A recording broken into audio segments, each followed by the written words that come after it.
Hare Krishna. We were suppose to be आज का class जो है इस ग्रेट श्री रामा प्रभु देने वाले थे, लेकिन शायद वो अभी दुबई में है तो वहाँ से ज्वाइन करने वाले थे। तो दुबई का टाइम जो है थोड़ा सा पीछे है, तो शायद उनके लिए थोड़ा अभी बहुत ही जल्दी है, तो इसलिए वो ज्वाइन नहीं कर रहे। तो आज का क्लास जो है मैं दे रहा हूँ। एक बार नारद मुनि स्वर्ग से गुजर रहे थे। तो नारद मुनि जो है स्वर्गलोक में 3 राजाओं को लेके आए, और ये 3 राजा जो है पृथ्वीलोक में बहुत ही अच्छी तरीके से वो जीवन बिता रहे थे और सही मार्ग में से अपना जीवन बिता रहे थे। तो नारद मुनि को लगा कि ये तीनों जो है स्वर्ग के अधिकारी है। तो नारद मुनि ने उन तीनों को स्वर्गलोक लेके आने का कष्ट किया। जब इंद्र ने देखा कि नारद मुनि आए हैं तो उन्होंने उनको निमंत्रण दिया, उनका सत्कार किया और उनको पूछा कि आप यहाँ पे आज क्यों आए हो। तो नारद मुनि ने कहा कि हे इंद्र, मैं अब मेरे साथ 3 राजाओं को लेके आया हूँ और इन 3 राजाओं ने अनगिनत अच्छे कार्य किए हैं और पृथ्वीलोक में बहुत ज़्यादा यज्ञ दान तप किया है, और ये अभी स्वर्गलोक का आनंद लेना चाहते हैं। तो मुझे लगा कि मुझे उन्हें यहाँ पे लाना चाहिए, तो मैं यहाँ पे लेके आ गया।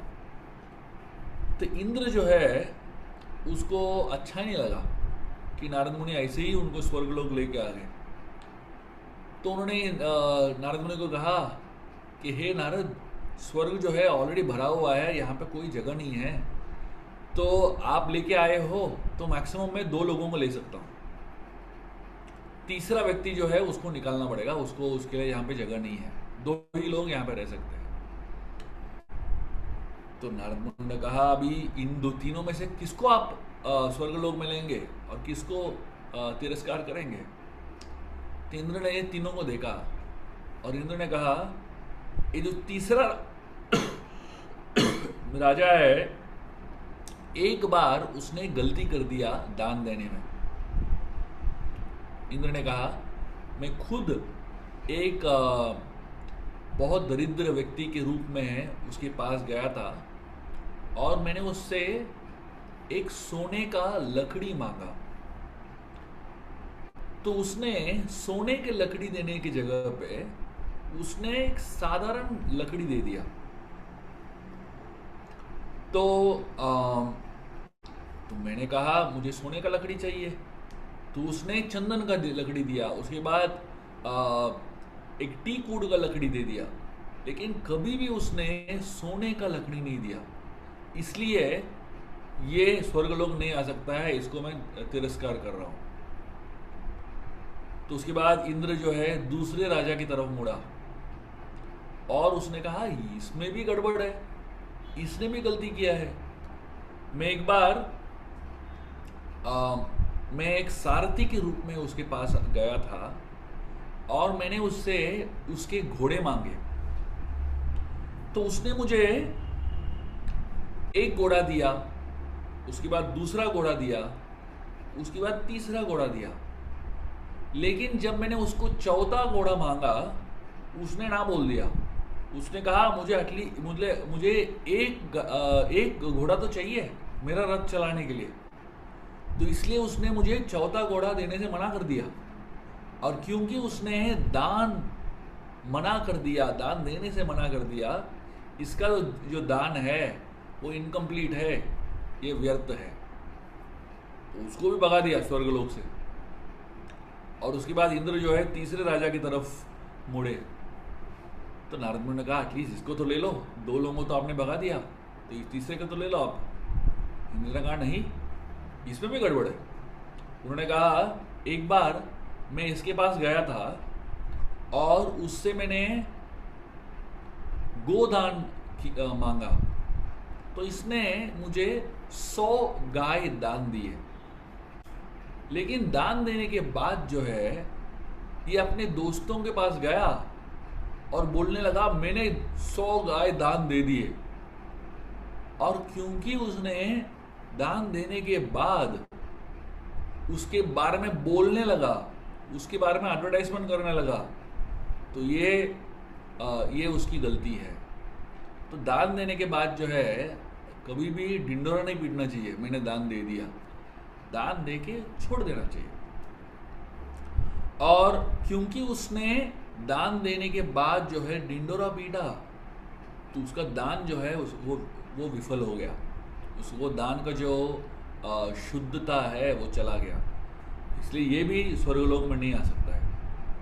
तो तीनों राजा जो थे बहुत ही निराश होके पृथ्वीलोक वापस आ गए और नारद मुनि को पूछने लगे कि हे नारद मुनि, हमने आपसे इतनी हमको लगा कि आप हमको लेके जाएंगे स्वर्गलोक और हमें इतना आशा था, तो लेकिन वहाँ पे जाके तो हमारा बहुत ही ज़्यादा निंदा हो गई और इंद्र ने हमारे जो गलतियां हैं उसको इतने तीव्रता से देखा, लेकिन इंद्र ने हमारे अंदर जो खूबियां हैं, इतना कुछ हमने किया है, उसके बारे में बात ही नहीं किया।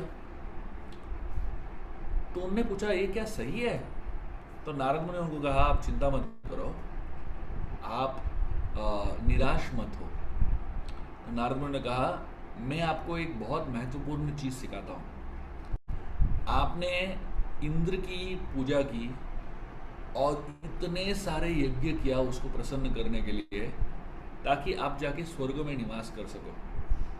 लेकिन आपने देखा कि इंद्र का जो मन है वो ईर्ष्या से भरा हुआ है और बिल्कुल प्रेम से भरा हुआ नहीं है। इसलिए इतने हजारों अच्छे कार्य किए आपने, लेकिन आपके अंदर उसने गलतियां ही देखी।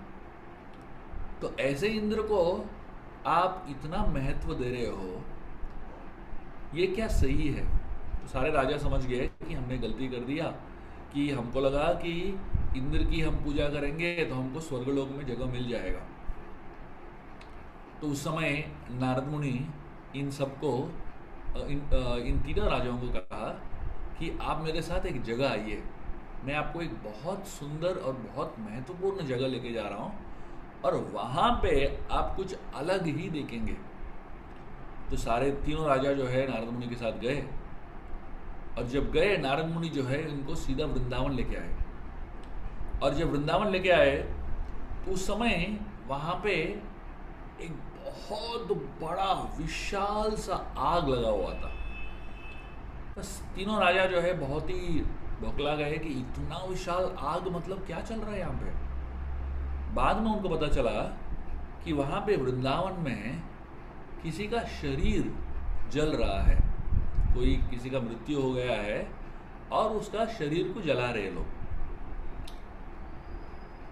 तो उन्होंने देखा बहुत अचरज से कि इतना विशाल शरीर जल रहा है लेकिन दुर्गंध नहीं आ रहा है। आप शमशान भूमि में जाएंगे तो आपको कभी सुगंध नहीं आएगा, शमशान भूमि में आपको हमेशा दुर्गंध ही आएगा, क्योंकि वहाँ पे जब शरीर जलता है उसमें सुगंध नहीं रहता, उसमें एक प्रकार का दुर्गंध रहता है। लेकिन यहाँ पे इतने सारे ब्रजवासी आके एक शरीर को जला रहे हैं, लेकिन दुर्गंध की जगह पे यहाँ पे पूरा वातावरण सुगंधित हो गया। तो ऐसा लग रहा था कि मानो एक बहुत ही विशाल जो इंसेंस है, अगरबत्ती है, उसको जलाया जा रहा हो। तो सारे राजाओं ने नारद मुनि को पूछा कि कोई योगी चला गया क्या, कि इतना बहुत ही अद्भुत सुगंध आ रहा है शरीर से।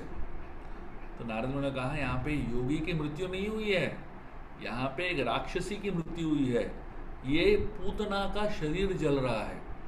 और नारद मुनि ने पूतना का कहानी बताया और कहा कि कंस ने पूतना को यहाँ पे भेजा छोटे छोटे बच्चों को अपना स्तनपान करा के उनको मारने के लिए। लेकिन क्योंकि भगवान कृष्ण ने उनका स्तनपान किया और दूध के साथ साथ उनका जो है उनका आत्मा भी खींच लिया। और क्योंकि पूतना गलत उद्देश्य के साथ आई थी, लेकिन वो गलत उद्देश्य को करते करते उसने थोड़ा सा कृष्ण का सेवा कर लिया और कृष्ण का स्पर्श उनको मिल गया, इसलिए पूतना का उद्धार हो गया। और उस पूतना को का शरीर जो है इतना सुगंधित हो गया, इतना शुद्ध हो गया और इतना सुगंधित हो गया, तो सारे राजा जो है बहुत ही अचंभित रह गए।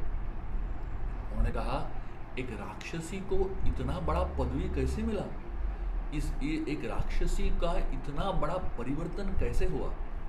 तो नारद मुनि ने बताया उनको, ये कृष्ण की महानता है। अभी आप देखो इंद्र और कृष्ण के बीच में जो फर्क क्या है। इंद्र जो है आपके अंदर इतने अच्छे गुण थे, लेकिन फिर भी आपके अंदर एक एक दुर्गुण या एक एक जो गलतियां आपने की है उसको पकड़ के बैठा है।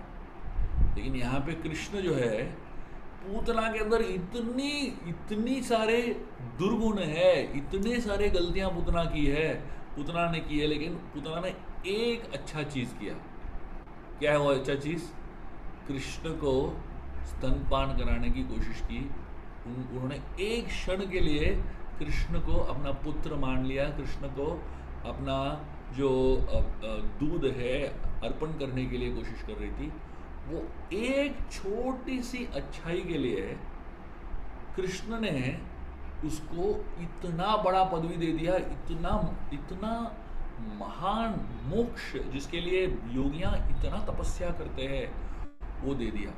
भगवान कृष्ण जो है छोटे से छोटे जो अर्पण करते हैं हम लोग, पत्र पुष्पम फलम तोयम, लेकिन वो भक्ति से अर्पण जब करते हैं उनका हृदय जो है करुणा से भर आता है।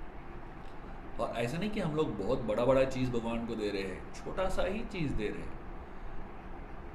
पूतना ने कुछ बूंद दूध दे दी अपने शरीर से, बस उसके लिए कृष्ण ने उनको मोक्ष ही दे दिया। और राजाओं ने कहा कि अगर कृष्ण ने जो व्यक्ति उनको जहर देने के लिए आया उसको मोक्ष दे दिया, तो राजाओं ने नारद मुनि को पूछा तो हमें क्या देना चाहिए कृष्ण को। तो नारद मुनि कहने लगे कि आप जो है अपने हीरे जवाहरात, अपने जो तिजोरी है या अपना खजाना जो है उसके अंदर तराशिए मत कुछ देने के लिए। आपके पास जो सबसे उत्तम चीज है जो आप भगवान को दे सकते हो वो है अपने आप को दे दो। जब आप अपने आप को दे देते हो और जीवात्मा भगवान को कहता है कि मैं आपका हूं, आपने अपने आप को भगवान को दे दिया, ये सबसे बड़ा चीज है। भगवान को और कुछ चाहिए ही नहीं। तो ये तीनों राजा समझ गए कि अभी में हम अपने इतने साल हमने व्यर्थ किया इंद्र को, अन्य देवताओं को प्रसन्न करने के लिए, और इतना देने के बाद भी वो हमारे अंदर गलतियां ढूंढ रहे हैं। तो उन्होंने अभी सोच लिया कि हम भगवान कृष्ण को अपने आप को दे देंगे। तो तीनों राजाओं ने अपना हाथ जोड़ दिया और इस अंजलि मुद्रा में अपने आप को भगवान को दे दिया।